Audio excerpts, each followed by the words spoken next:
Yeah, I'm rattled. This time of the month, bookkeeping time, just has me fucked. Because you don't know what the hell you're doing? I think it's a bit of that. And then it's July, so you're meant to, finalise your employees' stuff. Oh, I've never done it before, but suddenly I've realised I had to do it. What do you mean you've never done it before? This isn't your first year of business. No. But I've never done it before, so I think the accountant must have just done it for me. Or you have to do it every 2 years, but that's probably pretty unlikely. I was just finalising the pay, payroll stuff, but I reckon the accountant's done it for me. But I reckon in past years he's probably noticed that the cut-off date is approaching. I haven't done it, so he just does it. So what have you got to do? Because I haven't done anything yet. Oh, I just Googled it. You go into your payroll, go into single touch payroll, and then you pretty much go finalise. Post it to the ATO? Yeah. Yeah, I've been doing that fortnightly though, as you go along. No, but then you got to do a final one. Okay. Yeah. It's it's the same as doing a payroll each week. You just check the boxes and hit submit, and then click the box at the bottom that says I, Henry McKay, do hereby declare blah blah blah blah blah, and do solemnly swear. Same sort of. But yeah, look, it's good we give out free accounting advice on this pod as well. Lucky listeners, what not to do? Yeah. Don't do it yourself. No, I do my own bookkeeping. I think we pay roughly 150 invoices a month to different suppliers. And I did used to pay a bookkeeper, but I do it myself. It takes me in a good month, takes me a day. In a bad month, it might be stretched out over a couple of days because you might be missing a heap of invoices, so I got to go and chase up the missing invoices and stuff like that. Yeah, I used to pay someone thousands of dollars to do it, and then I just wanted to save the money, so I started doing it myself. So you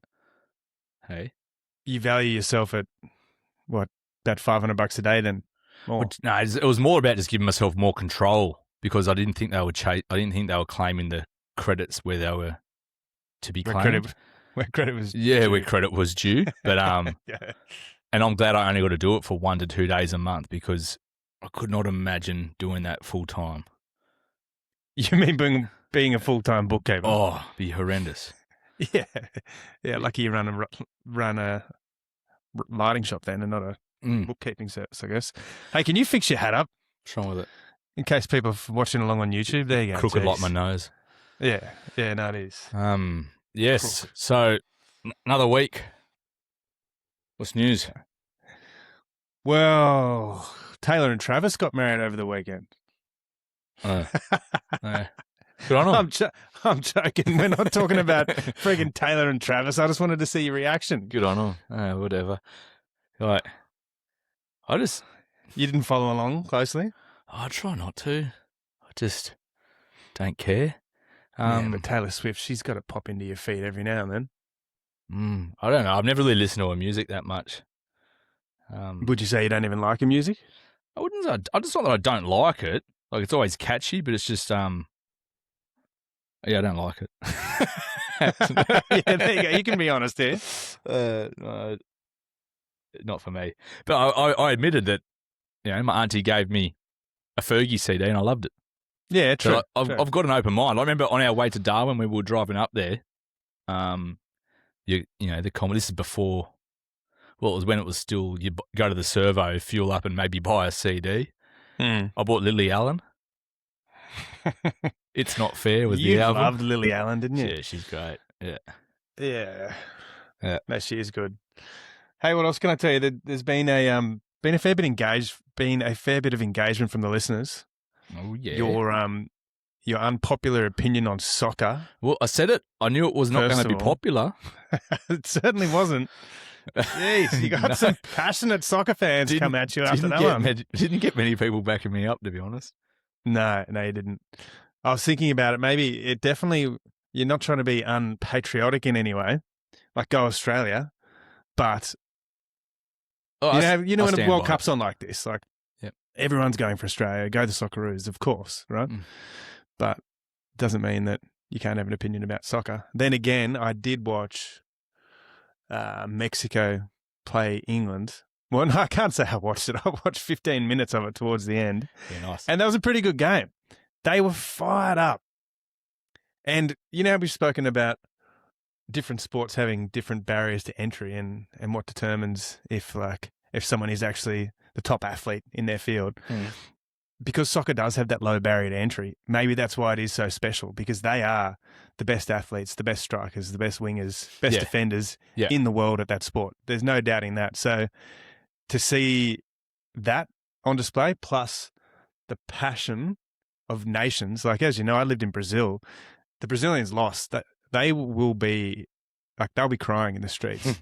People won't be rocking up to work. Yeah. When I went over there, they'd just actually been kicked out of their own World Cup.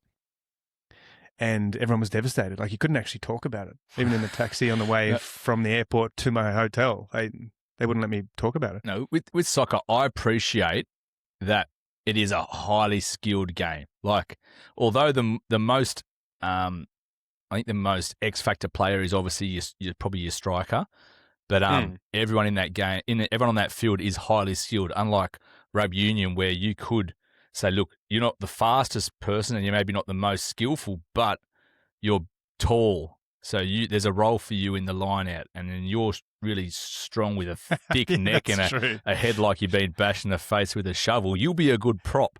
Yeah, that's right. And you're tiny. You're tiny. You know, you didn't start getting your you didn't start developing, getting testosterone and stuff till you were like in your late teens, 17, 18, 19. You can be a halfback. So like there's a position for everyone, but soccer is pretty much everyone on that field is very skilled, kind of like AFL. And then you know how far like one of those high-level soccer players wearing their GPS trackers, they run like 18 kilometres a game. How's that compared to AFL? Because I know AFL's 15. Huge. Oh, so soccer's more. Yeah, I think so. I was watching a rugby league guy and an AFL guy. They were chatting, and they were like, "How far do you guys run?" And the leagueies were like, "I think they were just under 10 k's, maybe 8, because they're going up and back and up and back." And then the AFL guys, their field's bigger. Yeah, right? yeah. And so they're moving non-stop. Yeah, and soccer. I think soccer was the most. So I never knew that. I can appreciate very skilled. I can appreciate all that, but doesn't mean I enjoy. I wish rugby league changes rules every year. It seems to improve the game or to make the game more free flowing and to make more points get scored, because they know that a low scoring game equals less ticket sales. I just wish soccer maybe just removed the goalie or made the goal bigger. Just, I don't know. Something. Put 2 balls on the pitch. Imagine that. That'd be pretty exciting. You're right about the rugby one. You're tall. You should play second row. Like that, at school, if you're tall in year 7, you push straight into second row. And because there's not many tall people, you typically, if you're very tall, you get in one of the higher teams, you get coached well, and you're more likely to end up playing for Australia one day if you continue that on, you know. Well, it's because rugby's all about the set piece. And the set piece is the scrum, the line out. And so, you can lift, if a team drop kicks, like from their try line, does a drop out, you can lift a player up on the field like it's a line out. You know, if they do a short 10, you can grab a bloke and lift him up like it's a line out. Yeah, so there is an advantage. There's so many set pieces that there's body shapes that have their disadvantages. Whereas rugby league, it's kind of moved away from the set piece to allow for a more running, free-flowing game. And what you get is a whole team of the same body shape. Except for the halfback, who is not involved in the contact. It's all about, ball delivery and kicking. Their body shape is going to be whatever it is. The wingers might be a bigger jumper than everyone else, but everyone else who's doing all the hit-ups and the hard tackling and stuff, they kind of got the same build. They're all, and if you put them in rugby union terms, they're all centres. Tell me if you watched the Wallabies play Ireland. Did you watch that game? Yeah. Yeah, now, I enjoyed it. I might, because in a previous episode, I might have said something about, I don't know if I have actually, but rugby can be boring, right? It can be as well. You can get some pretty terrible games. That game, did you see how many points were scored in that game? That game was unreal. Yeah. It was just awesome to watch. It was almost ridiculous. There was so many points getting scored. Yeah. But I just love both teams were just, they were throwing that extra pass that you normally you'd be like, do I just hold on to it? But they were throwing it, and more often than not, it was going to hand and like sticking. It was sticking. That was what was so impressive about it. Yeah. The forwards were into it. Those little pop passes, the backs were just killing it. Yeah, they're so well drilled. I think one thing that stood out was maybe it was 35 minutes in, and one of the commentators pointed out that there still hadn't been a scrum. Yeah. And I think that's what made it feel so quick as well. And I think it actually slowed down. It was just on for 35 minutes. Yeah, and no scrum means no knock-ons. Like just, they might have knocked it on, but just play the advantage and keep playing. So, no, that was a cracker of a game. And I love it that, even though he missed, I love it that the Wallaby Donaldson took the penalty at the end. Yeah, was it? He needed a kick. The kick was it was like on the sideline, 40-something out. Yeah. And he goes, I'll take the kick. And it's like, geez, like you could easily put it into touch, take the line out, try to do it, like try to play for a better field position, or put it into the forwards' hands really. But he's like, no, I'll just kick it here. I'll have a crack. Yeah, and he got the distance wasn't a problem. No, not at all. Yeah, man, that that stadium would have gone off if he'd slotted that. What a game to have been at. Yeah, but it's not like it's a World Cup final. No, so it's just. You may as well have a crack at that sort of pressure situation when it doesn't really matter. Who cares? I'm happy to watch a test. I don't really care if you're winning shields or cups or whatever. Just want to watch a good game. I don't mind being on the losing side if the game is good. Like that game. Yeah. Disappointing, but... Yeah. Good game. Yeah, no, it was a sporty weekend for me because we went from that and then watched the F1 basically straight after that. And then we went to the Knights, to Knights Dolphins, Coco and I, which is pretty fun. Have fun explaining that to Coco. A 2-year-old. Why is there a K in front of the Knights word? Hugo's starting to notice that sort of stuff. Yeah, okay. And I don't know the answer. I don't know. You don't know. We know you hate English. It's pretty K. funny though. She was a little 2-year-old chanting Newcastle. So was she? Newcastle. Do you have a kit for her? Like hat or shirt or anything like that? We got a face painted out the front. That's most of the reason we went. But I think we might get her into the Knights. I haven't taken. But that was some. Hey, I've only taken the boys to local footy, but I've taken them to quite a few greyhound meets. We go the dogs quite a fair bit. 10. I don't know. Really? Yeah. The greyhounds at Dubbo is good for kids. They've got a playground. They've got like a sandpit, totem tennis, playground, face painting. And did your mates go? Like, the dads sit around and have a beer and just let the kids play? Yeah. And is it a real father-son thing, or is there wives and partners as well? Oh, it's a real mixed crowd, but there's always a good. There might be always like 10, 20 kids there. Yeah, right. They have fun. Oh, that's good. So we had that feedback on the soccer. Plenty of feedback as well on my moral question a couple of weeks back. Yeah, what was the feedback on that?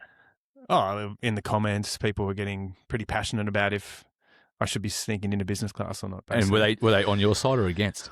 Both. Like, really? That's why I think it's a good question to ask. But what's interesting, people have started writing in with their stories. Yeah? Yeah. Awesome. I've got one here. I'll read it out for you. It's from a long-time listener, Tim from Toowoomba. He said, firstly, piss funny about your business class trick. So there you go. There's some good feedback. Good start. He said, the best comparable one I've heard was an Australian guy I knew who was in LA in his early 20s. He'd often go to the Lakers games and buy the cheapest seat in the stadium to get in. Once he was there, this is gold. Once he was there, he'd go onto the ticket website near the start of the game and find a ticket courtside or as close as he could, hold it in the shopping cart on the website, and then just go sit in it.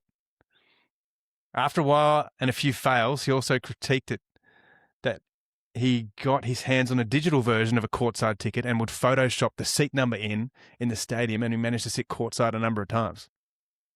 I like it. How good is that? But I think I don't like the idea of him putting it in the basket and sitting on it, because now you are competing on yes, but I don't mind. Yeah, I don't mind producing the incorrect even going down and sitting there or producing the incorrect one because it falls in the same category as what you were doing. It's like no one's there. No one's there, exactly. Who it's not cares? hurting anyone. And if the person who is there, much like when that person got on the plane and you were like, oh, shit, I have to move, same thing. He'll just have to move. You cop it, you get a huge rush of embarrassment, but if you can get over that, then and they're not going to ban you. Well, they but might. with this, like I don't know, the game has started and he's putting a courtside ticket in his basket then. So no one's going to buy a courtside ticket if the game has already started. So he's not really getting in anyone's way. Yeah, they're unlikely to. Yeah, unlikely. You can't guarantee someone's not going to suddenly just waltz in and pay a $20,000 courtside. Is that how much they are? Oh, I got no idea. I presume everything costs a fortune in America, doesn't it? For 20 courtside? grand. No, it wouldn't be what for something big it would be, but a normal game, what best tickets in Australia cost you a couple $100. I think I sat in like the second row at State of Origin. That was, I think it was either $400 or $600. Have you seen the cost of some of these World Cup tickets? Rugby World Cup tickets? No. Rugby World Cup, no. Yeah, and I think the final for the Rugby World Cup Class 2, from memory, was about $1,600, which meant Class 1 was maybe 2.5. It could have even been more for one ticket. What do you think about that price? Well, as in, do I think it's ridiculous? Well, if you're paying that much money, all you're paying for is atmosphere, right? Because you can watch that game anywhere. And you get the best angles, you get the commentary. Like you could watch it at the comfort of your own home. You could watch it at a really packed out pub and have a great atmosphere. So what's the $2.5 grand? How can you justify that much money? Why do you to sit next to some stinky pom and get heckled? Like you might have a really shit time. Pay a heap of money and have a shit time. I'd rather pay no money and go to a pub. Probably have a good time. Pubs are right. Sitting at home, yes, you get the commentary, but you wouldn't get the banter. You wouldn't get other people around you cheering. Like you get atmosphere at a pub. But you're right. Would you pay $2.5 grand to be out there? Just no chance. But doesn't that go to anything? Like why would you pay, as you said, why would you pay anything to go out to the stadium instead of just watching it at a pub? Well, there's got to be some level. There's got to be some price you pay for it. Like, are you only there for the game, or do you get there, say, that morning? I don't know. Get more in, have you've lunch. Confused me now. What's included? It's why so does expensive. Anyone go watch a game? It's so expensive. Same as the F1, right? You pay $500 for a ticket and watch a car go. What the hell are you paying for that? No, but it's not just. It's the vibrations. You're saying that? Like, no, what's that? It's off Ricky Bobby, Talladega Nights. Like, yeah, okay, you see it, but you hear it and it hurts your eardrum and you can feel it. Like, there'd be stuff that you can't get through the TV screen. Whereas watching the footy, I can get all that through the TV screen. The only thing I'm missing is, I don't know, sitting next to some randoms I don't know in a dicky fucking seat. But hearing the Irish national anthem and the Aussies sing the national anthem and that's why we spoke about it with soccer. That's why you go, because you can't get that experience at the pub for soccer, can you? Yeah, you're there, it's about the crowd. You need a good crowd. Yeah, if the crowd's boring, like sorry to say it, but a Waratah's slow game of rugby at the SFS, where everyone whispers to each other pretty much and is too scared to yell out, then, there's not much exciting about that. But get the Wallabies firing and some good footy. I don't normally associate a rugby union crowd with a really fired up crowd. So no, they're quiet. Everyone you're going there for a quiet atmosphere. Is that what you want? Everyone's too polite. You want the hooligan atmosphere. No, I won't be paying that AFL, money. They get into it. Yeah, I won't pay that much money to go to a rugby game. Sorry. Not a chance. Good question, though. What the hell are you paying for? I'll pay. It's the crowd. I paid, let's say $600. It could have been $400 to go to a Origin game at Suncorp. I happened to be in Queensland, and I was like, I don't know how often I'm going to get this chance. I was on my own. Did I tell you this already? Not recently, but I remember you doing it. So I think you invited me. Well, I bought the ticket, and I was like, there's a good seat, and like all the seats around it were sold out. So it was just a single seat, second row, on like a halfway line. Yeah, I was like, yeah, sweet. Sat there, and I loved it for the fact that you could just hear the hits like whack, and you can you can play your cams, like just watch someone instead of watching where the camera's telling you to watch. You could just go, I'm going to watch what such and such is doing down here. What's he do when the ball's not near him? would I pay that much money to do it again? No, once was enough. Enjoyed that. Wouldn't pay it again. Interesting. But being at an Origin decider would be pretty special, with the crowd going absolutely bananas. Yes, that would be funny. You just reminded me, I wanted to look into it. Simon, what's his name? Simon Beard. He's a like an entrepreneur. He watched the Socceroos play at some place, which was like, it looked like an IMAX screen, and they sat there on really comfy couches with what looked like 20 other people, and they must have had a camera pitch side at the soccer game in America, like a 360 camera almost. So you were sitting there with this huge IMAX screen, and it felt like you were front row. Oh, that's pretty cool. Yeah. Yeah, I'm looking for my phone here because it must be in Australia somewhere, but that looked really cool. So like watching it from home, but feeling like you're there at the game. Yeah, I like that idea. That's cool. Because you can just look at it whatever you want. Yeah, that's what he was doing. He was looking over here, watching the ball go left. So they must have like up and down and 20 cameras set up. Yeah, and you were tuning in because he was sitting in a couple of different seats, it looked like, a couple of times. One time he was behind the goal, as I think they were doing a penalty shootout, and other than that, he was up on halfway as they were kicking around. So, geez, they probably shouldn't have that sort of stuff, because if they can roll that out if they can mass roll that out, people have all these big curved screens at home, then no one's going to go to the game. Yeah, well, I guess if it's the World Cup, people will keep paying to go, but yeah, I'd invest in that at home. Yeah. Yeah. It's a massive TV. Yeah, it's cool. What else is going on? Sport. Oh, did you notice during that, just to finish up on the rugby union, I feel like the Irish national anthem guy got a bit stitched up. Like the music was going, could you tell that? Yeah, he was trying to sing. So painful to watch. He was trying to sing, and he was fiddling with his earpiece because it was like the music was ahead of him. He was behind the music that the players could hear. Ah, poor bastard. What a stitch up. Poor fellow. It sucks. I presume his earpiece came out, and he wouldn't be able to hear anything. Like, he wouldn't be able to hear himself without the earpiece. So when that came out, he would have been listening to himself maybe off the speakers, which is a delay. It would have just confused absolutely everything. Yeah, right.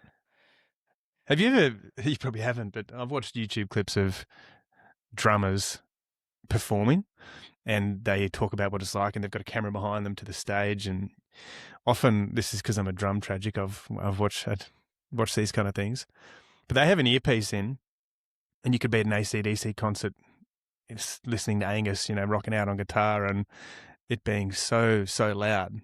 But you flip across to the drummer, and they've got those earpieces in, and they've often got a metronome going, like keeping the beat. And so they're just playing along to that. So they're actually listening to this the whole time. The whole time. Yeah. Yeah. Okay. So you don't get any of the atmosphere. You can hardly even hear the crowd. They're there to keep that beat. So I wonder if all of them have it, or that'd be awful. Just some of those, I don't know what you call them, but they're slot-in drummers. But wouldn't all the so is that just the drummer that's wearing an earpiece, listen to the metronome, or is everyone, like, is Angus wearing that too? I don't reckon they've all got the earpieces because they need to hear themselves and what's coming out. They can't be listening to the delay of the speakers in the stadium. But I reckon it might just be the drummer with the tapping, with the clicking.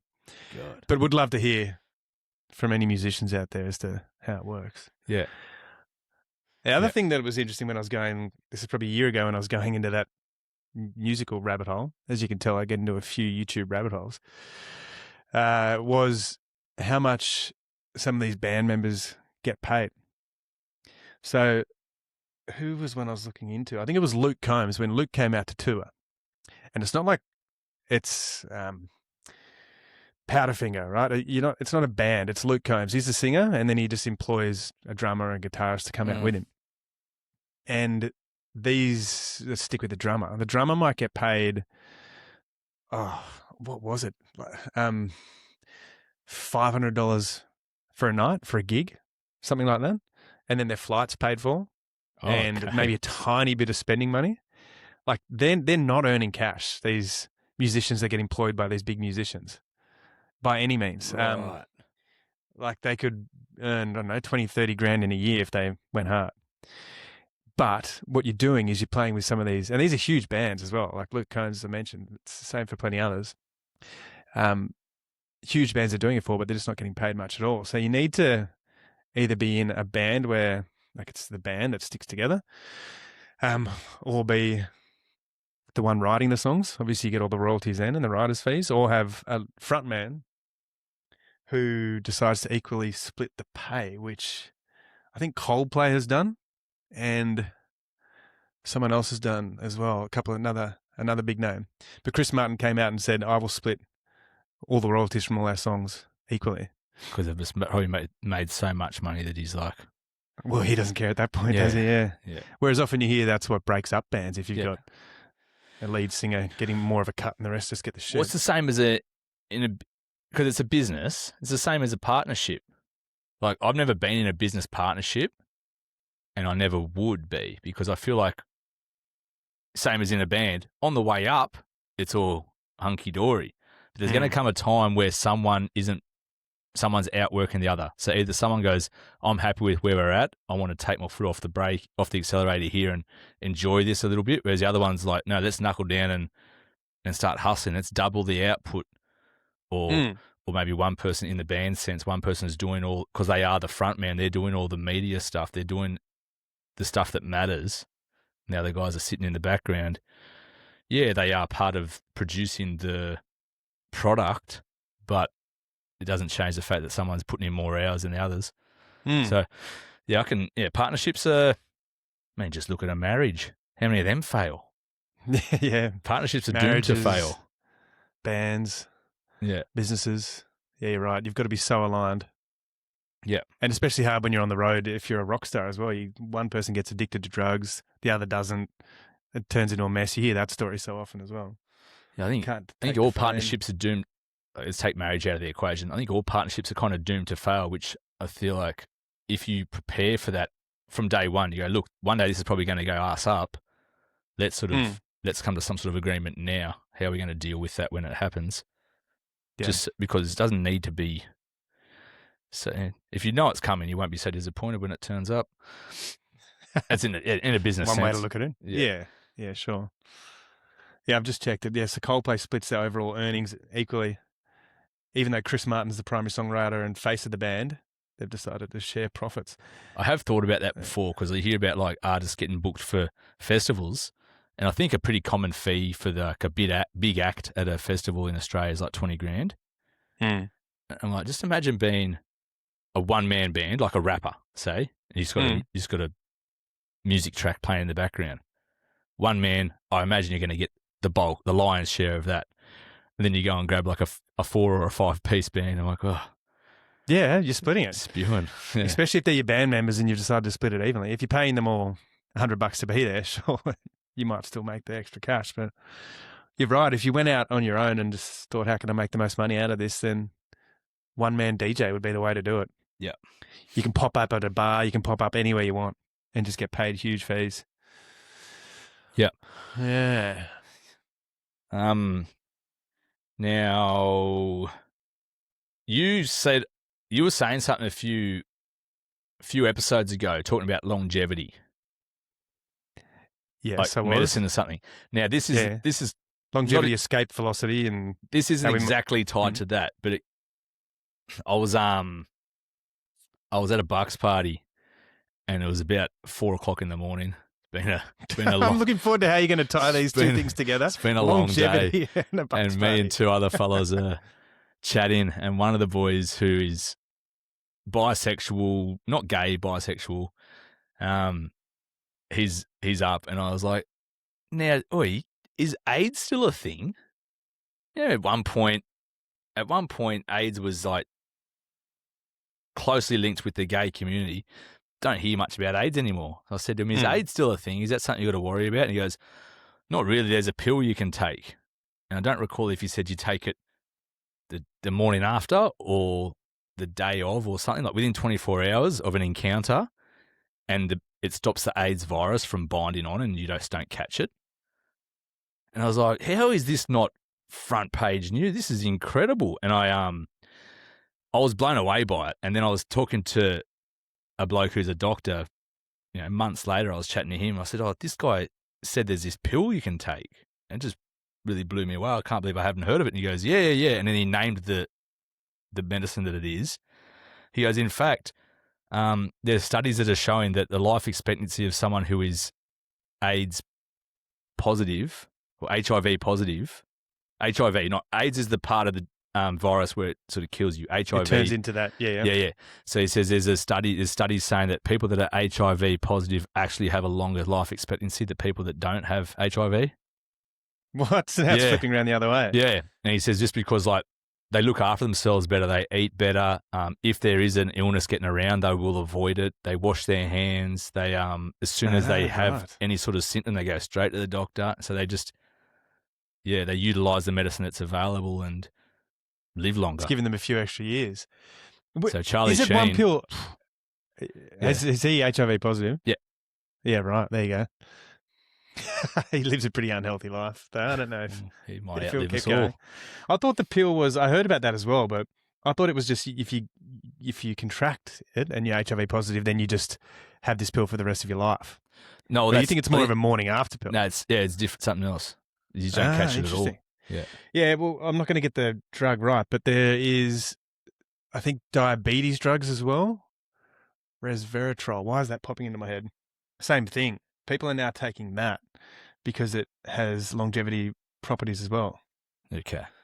So interesting that there's all these side effects of meds, which well, I'm sure there's a lot that are negative, but some positive ones as well, which people are now taking to live longer. There's always a pro and a con, isn't there? Resveratrol. I know someone who was having depression medication, and so one of the medications they put them on is what they give people that have anorexia. So the medication is to help with depression, but also increases appetite. And so this person was getting quite big, like, put on probably 50 kilos and couldn't stop eating.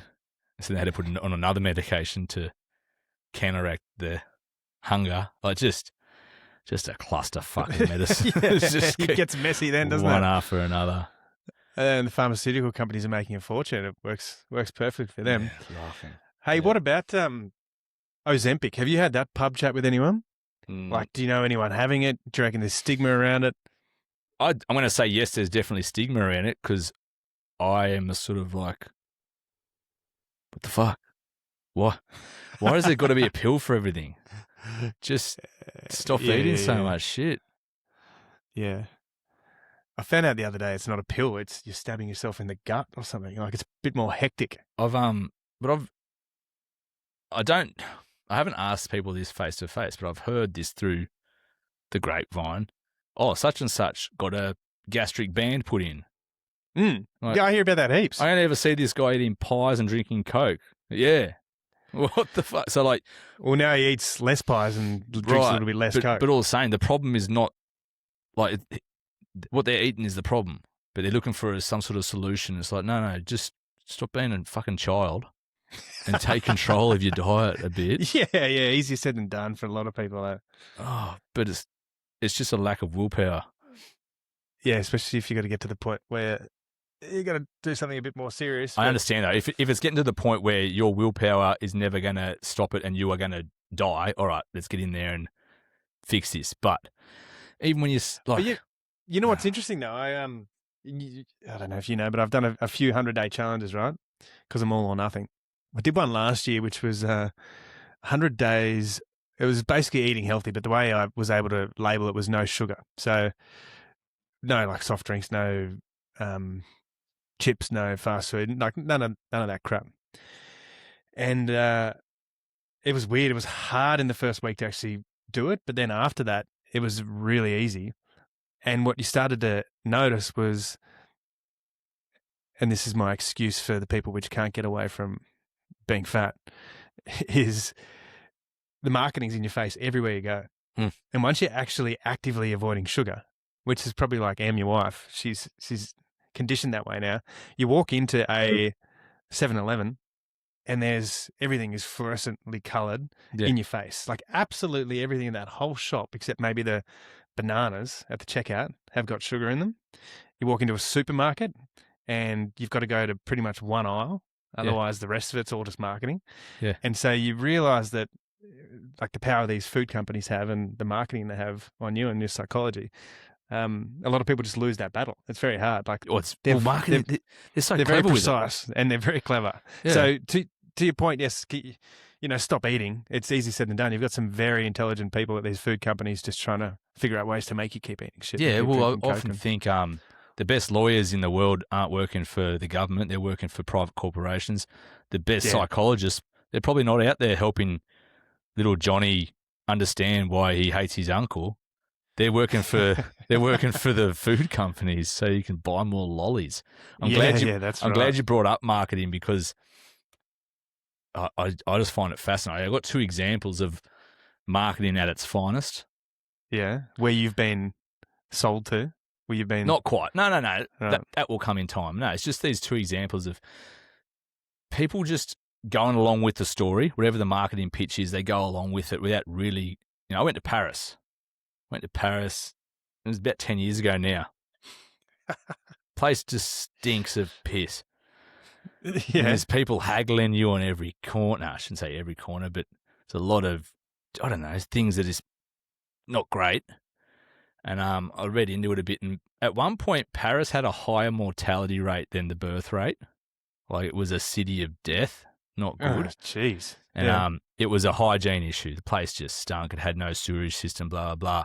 And the mayor, I may have misread this, but the mayor who goes, right, we're going to sort out this sewerage. He dug a heap of, he excavated a heap of streets to put sewer lines in and stuff to get the waste away.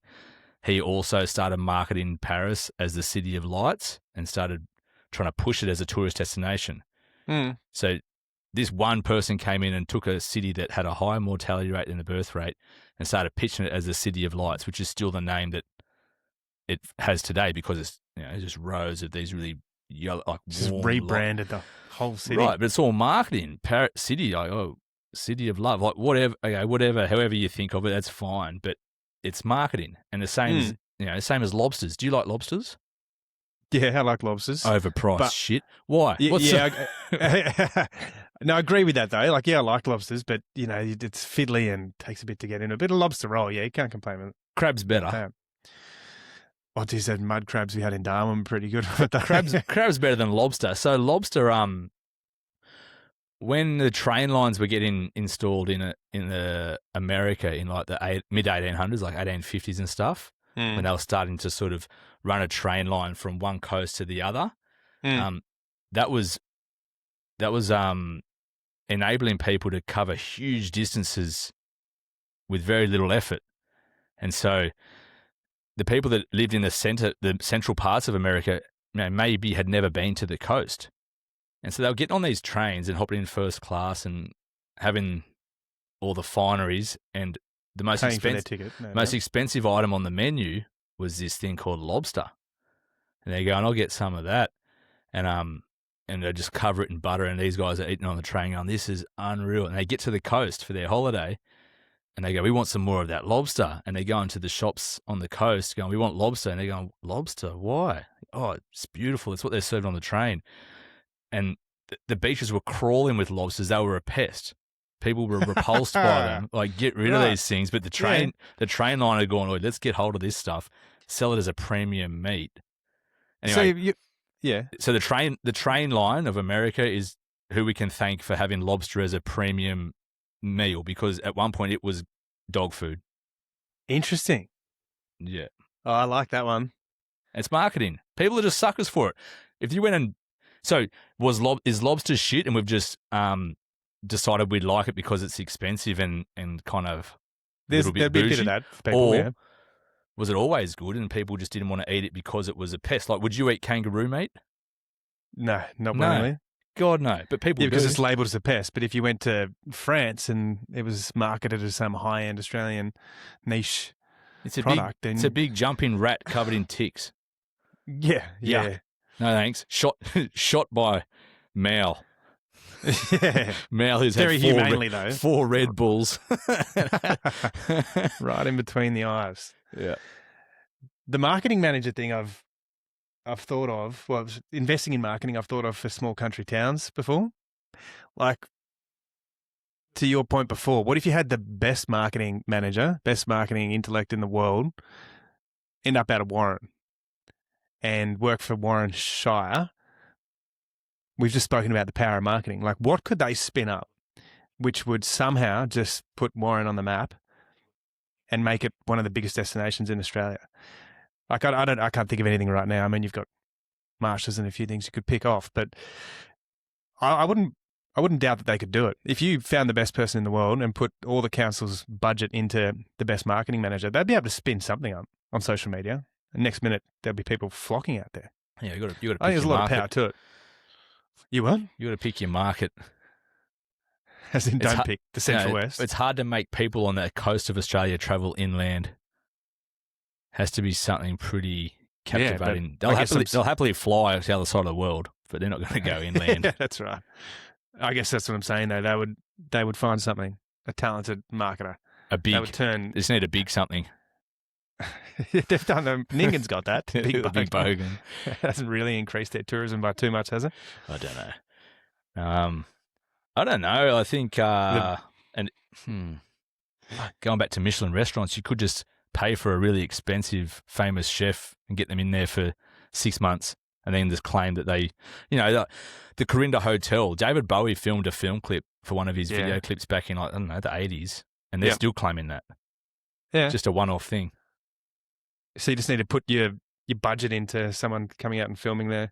Someone famous. Just get the ADF to shoot a rocket into the sky and make it land somewhere nearby. This is the crash side of the rocket. Yeah, that's right. People will visit that. Maybe they can give us some money to go and do a live show out there. Pack out the brilliant local sports day. That's why I'm not head of marketing. Pack out the disabled toilet. That won't drag many people in. No. I've got another interesting one on the lobsters thing. I don't want this to come off as a little bit. I don't want it to come off as negative, but I'm sure it's a fact. Like, Aboriginal dot painting. Yeah. Okay, so that was brought to the Aboriginals in the 70s by a French or a Danish guy or something, as a way for them to. Here we go. Interesting. Yeah, as a way for them to make money. Are you going to fact check this as you go? Hey? Are you going to fact check this as you go? Because you could get some comments on this one. No, but it's true. Like, if you go into your caves from your historic Aboriginal caves, you won't find dot painting on the wall. Yeah, true. Originating in the 1970s. 1971, yeah. At Papunya. The style emerged when teacher Geoffrey Barden encouraged Aboriginal men in the remote settlement of Papunya to transfer traditional sand and body designs onto canvas using paint. Okay, so it was a style of art, just not done through painting. And right, they were already drawing this stuff. If they were telling a story, because I think if you read into it, he was Australian. He wasn't a foreigner, but I think he noticed that they would be telling a story and they would be drawing in the ground, and he was like, you guys should be drawing this on a more permanent sort of, because this is just going to be gone as soon as there's a bit of wind or rain, like paint this stuff down. The article that's popped up for me is attack on Indigenous culture fails to connect historical dots. So be careful on this one. It goes to. Well, I mean, you can only go off what you've read. That's what I read. Dot painting has been used for thousands of years, especially. Yeah, okay. So dot painting had been used for thousands of years by Aboriginal people across Australia, especially on their bodies and in sand, and sometimes on rock walls. So they were doing it on the sand. Is that right? And he saw him doing it and said, "No, you need to make this more permanent." I don't know. We're going to have to look into it. Fact check that one. Oh, It's probably the only one. That's probably the only one we're ever going to fact check of yours. You've dropped a lot of things which we haven't fact checked. Yeah, I don't plan on it either. Our listeners can go and let us know about that. I'm not sure now. Damn it. I've got a good article here, but I'm not going to read it out live. I can. So it stems from ancient cultural practices, but the contemporary style seen today was pioneered. All right. So they're already doing it. A bit like AFL. Like AFL is based on Marnbrook. I thought it was Gaelic football. No, I've never heard of Marnbrook. Well, it's a combination of so the Aboriginals would play a game called Marngrook. And AFL was a combination of Marngrook and They're playing on a cricket field. Yeah, right. Marngrook, I think. Fuck. I'll have to read up on that one too. Dot painting originated in older practices done on the ground with plants and stones in the form of maps. When Europeans introduced them to painting using paints on boards, then obviously it changed.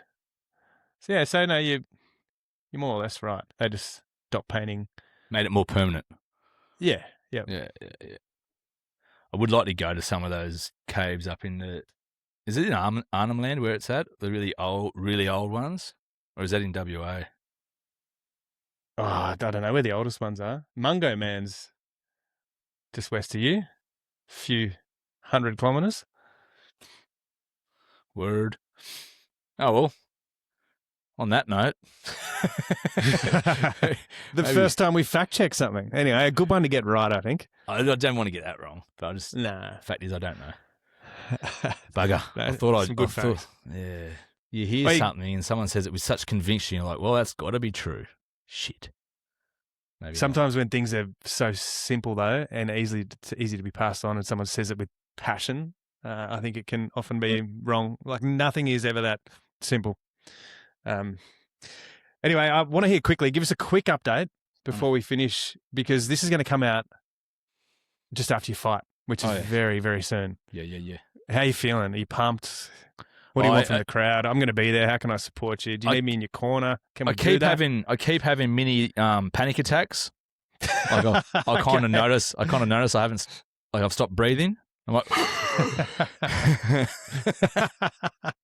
Other than that, though, we're good. Yeah, you're sweet. Other than that, righto. No, it's all good. It's all good. I'm looking forward to getting into it. Have you come across the bloke you're fighting yet? Yeah, no, he's been at the gym. Oh, right. So you haven't. Are you allowed to spar him before the fight? We did spar before us getting matched because we were going to fight different people, and then it got moved. So we had sparred. Okay. We had sparred once. Shit, there we go. And has he got? We've got a table supporting you. Has he got the same? Do you know? Don't know. I reckon he might. Like I think there's 14 tables. Okay. So, and is that it? Like just 14 tables, or are there people standing around as well? There's other tickets and stuff. Just the VIP tables. There's 14 of them. Yeah. I don't know if he's booked a table or not. That'll be a bit of fun. We'll get into his mates if so. Hopefully they sit you next to each other. Yeah. No, and you're going to walk out to a spectacle. Have you got a song chosen? Like, do they have a bit of fun with it? Yeah. They'll march you out to a song. Yeah, good. I'm gonna have one of my parody songs as my entry song. Nice. So that'd be me singing it off tune with a bit of auto tune. Help me through. So yeah, well, but they said I think the weigh-in is going to be. You know how you brought it up talking about the weigh-in and stuff. I went in on Saturday, and they were saying the weigh-in's actually going to be at the pub on the night before. Oh right, that is a bit of fun. Yeah, I'd heard of it. I'm glad they're doing something like that. So I think it's a good idea. Good way to try to suck in a few latecomers to buy some tickets if they're there. Yeah, definitely. They might want to turn up. So, that's all I've got for you. Good luck. I'm looking forward to this next episode, as I'm sure the listeners are, to hear how you're going. You might have to watch the next one on YouTube so they can see your broken nose. If he gives me a black eye, it's going to be good for content. Yeah. He can hit pretty hard, but hopefully I just got to keep moving. Don't let that adrenaline get to you. Out of the way. Yeah, the fucking adrenaline rush. That looked really fast. You do that and you'll be fine. Yeah. You'll be sweet. I'm not a very good mover. Yeah, there's gonna be some blood. Yeah, I'm looking forward to it. Out of my nose. Yep. Righto, we'll chat next week and do the debrief then. Sounds good. Good luck with the panic attacks. See ya. Bye.